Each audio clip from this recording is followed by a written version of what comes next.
കേരളത്തിൽ ഉണ്ടായിട്ടുള്ള അത്ഭുതകരമായ ഡെവലപ്മെൻറ്റ് ഇന്ത്യയിലത്തെ മറ്റു പല സ്റ്റേറ്റുകളെ അപേക്ഷിച്ച് നോക്കുമ്പോൾ ഒന്ന് വിദ്യാഭ്യാസ രംഗത്ത്, ആരോഗ്യ രംഗത്ത്, സോഷ്യൽ കൺസെപ്റ്റിൽ, സാമൂഹ്യ ചിന്തയിൽ ഇത് വേറൊരു സംസ്ഥാനത്തിനും കേരളത്തോട് ഒപ്പമെത്താൻ ഇന്ന് വരെ കഴിഞ്ഞിട്ടില്ല. സോഷ്യൽ ഡെവലപ്മെൻറ്റ് നോക്കുമ്പോൾ ഒരു അഗ്രികൾച്ചർ സ്റ്റേറ്റാണ് കേരളം, ഒരു ഇൻഡസ്ട്രിയൽ സ്റ്റേറ്റ് അല്ല. ഇൻഡസ്ട്രിയൽ രംഗത്ത് നമ്മൾ വൻ പരാജയമാണ്.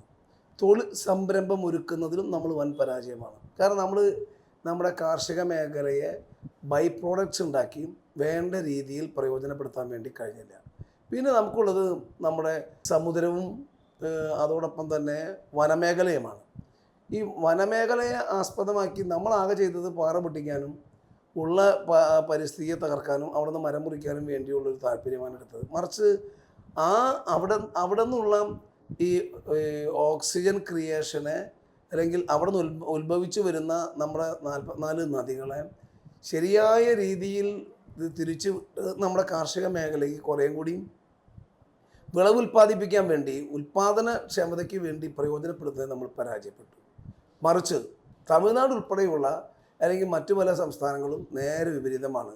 അവർക്കില്ലാത്ത ജലം സംഭരിച്ചും പിന്നെ ഏതൊക്കെ രീതിയിൽ കാർഷിക വികസനത്തിന് വേണ്ടി ഉപയോഗിക്കണം, അത് ഗുജറാത്തിലായാലും പിന്നെ ഉത്തരേന്ത്യയിലെ മറ്റു പല സംസ്ഥാനങ്ങളിലായാലും ഇത് തന്നെയാണ് ഉണ്ടായത്. അതിൽ നമ്മൾ വൻ പരാജയം സംഭവിച്ചു. മറ്റൊന്ന്, നമ്മുടെ ഈ തീരനാടെന്ന് പറയുന്ന സമുദ്രോൽപ്പന്നങ്ങൾ, ഇന്ത്യയിലെ ഏറ്റവും കൂടുതൽ സമുദ്രോൽപ്പന്നങ്ങൾ കയറ്റുമതി ചെയ്യുന്ന ഒരു 4 സംസ്ഥാനം എടുത്താൽ ഗുജറാത്ത്, മഹാരാഷ്ട്ര, പിന്നെ കർണാടക, തമിഴ്നാട്, കേരളം, ഈ ഭൂപടത്തിൽ നമുക്കൊരു സ്ഥാനമുണ്ട്. നമ്മൾ എന്ത് ചെയ്തു? അതിനെയും ശരിയായ രീതിയിൽ ടാപ്പ് ചെയ്യാൻ വേണ്ടി കേരളത്തിന് പറ്റിയിട്ടില്ല. നമ്മൾ ഭയങ്കരമായ political awareness, education awareness, health awareness, social awareness, ഇതിലായിരുന്നു നമ്മൾ ഏറ്റവും കൂടുതൽ ശ്രദ്ധ കേന്ദ്രീകരിച്ചത്. അതിനൊരു പ്രധാനപ്പെട്ട കാരണം ഒരു പക്ഷേ കേരളത്തിൽ ലോകത്തിലാദ്യമായി ബാലറ്റ് പേപ്പറുള്ള അധികാരത്തിൽ വന്ന കമ്മ്യൂണിസ്റ്റ് ഗവൺമെൻറ് വന്നത് കേരളത്തിലാണ്. ഒരു പുരോഗമന ആശയത്തിന് വലിയൊരു പങ്ക് കേരളത്തിനുണ്ട്.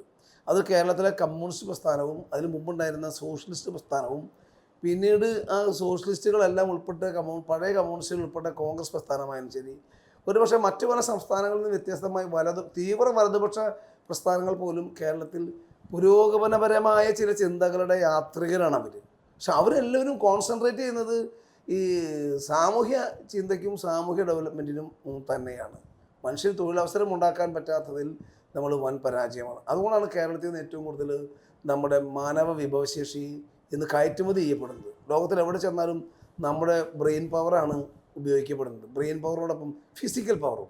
നമ്മുടെ ബ്രെയിൻ പവറും ഫിസിക്കൽ പവറും ഉപയോഗിച്ച് ഇപ്പം മിഡിൽ ഈസ്റ്റ് രാജ്യങ്ങളുമായാലും ശരി, യൂറോപ്യൻ രാജ്യങ്ങളായാലും ശരി, അമേരിക്കൻ രാജ്യങ്ങളായാലും ശരി, ലോകത്തിലെ എല്ലാ സ്ഥലത്തും നമ്മുടെ ബ്രെയിൻ പവറും ഫിസിക്കൽ പവറും ഒരുപോലെ സെർവ് ചെയ്യപ്പെടുകയാണ്.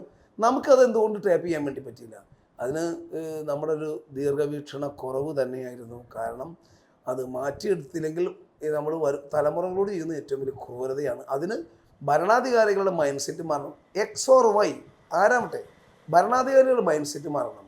എല്ലാ പൊളിറ്റീഷ്യൻസും അവനവൻ്റെ മൈൻഡ് സെറ്റ് റീസെറ്റ് ചെയ്യപ്പെടണം. പെറ്റി ഇൻട്രസ്റ്റുള്ള ഒരു കൊടിയടയാള രാഷ്ട്രീയത്തിൽ നിന്ന് മാറി ഒരു സ്റ്റേറ്റ് ഇൻട്രസ്റ്റിലേക്കും ഹ്യൂമൻ ഇൻട്രസ്റ്റിലേക്കും പോകുന്ന ഒരു പൊളിറ്റിക്കൽ ആറ്റിറ്റ്യൂഡിൽ ചേഞ്ചാണ് കേരളം എന്ന് ആഗ്രഹിക്കുന്നത്. ഇല്ലെങ്കിൽ ഇപ്പോഴത്തെ തലമുറ മാത്രമല്ല, വരാൻ പോണ തലമുറയും കല്ലെറിയും എല്ലാ റൂളേഴ്സിനെയും.